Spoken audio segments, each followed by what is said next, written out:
નમસ્કાર દર્શક મિત્રો, હોટલાઇન ન્યૂઝમાં આપનું સ્વાગત છે। સુરત શહેરના કતારગામ વિસ્તારની અંદર એક યુવકને બેંકમાં વાતોમાં ભોળવી અને તેના રૂપિયા 65,000 લઈ અને નાસી છૂટેલા 3ને સ્થાનિક લોકોની મદદથી ઝડપી પાડવામાં આવ્યા છે અને કતારગામ પોલીસ દ્વારા આ મામલે તપાસ કરવામાં આવી રહી છે। સમગ્ર ઘટનાની વિગત એવી છે કે મધ્યપ્રદેશના ભીંડનો વતની અને સુરતમાં કતારગામ ફૂલપાડા અંબિકા સોસાયટી ઘર નંબર 14 માં રહેતો 23 વર્ષીય દીપક ગંગાસિંહ બધેલ કતારગામ જીઆઈડીસીમાં પાણીપુરીની લારી ચલાવે છે। ભોપાલમાં ભણતા નાના ભાઈની કોલેજની ફી ભરવાની હોવાથી તે ગતરોજ સવારે 10 વાગે 1 વર્ષના ભાણેજ રિયાન્સને લઈ ફૂલપાડાની બેંકમાં ગયો હતો અને બેંક ઓફ બરોડામાં પૈસા જમા કરાવવા ત્યારે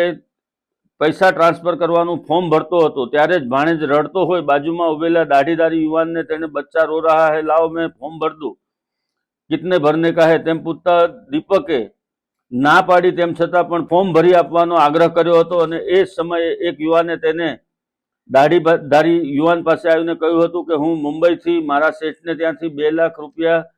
ચોરીને લાવ્યો છું અને મારા પૈસા ગામમાં મોકલવા છે પણ એકાઉન્ટ નંબર નથી। તે વ્યક્તિએ દીપકને નામથી ટ્રાન્સફર પૈસા થશે એમ પૂછતા દીપકે ના પાડતા તે વ્યક્તિએ તમે પૈસા ટ્રાન્સફર કરી આપો, જે પૈસા જોઈએ તે આપીશ। એ જ સમયે દાઢીધારી વ્યક્તિએ લાવ હું કરી આપું એમ કહી રૂપિયા 20,000ની માંગણી તે વ્યક્તિ પાસે કરી હતી। બાદમાં બંને દીપકને વાતોમાં ભોળવી બેંકની બહાર લઈ ગયા હતા અને ત્યાં બંને દીપકને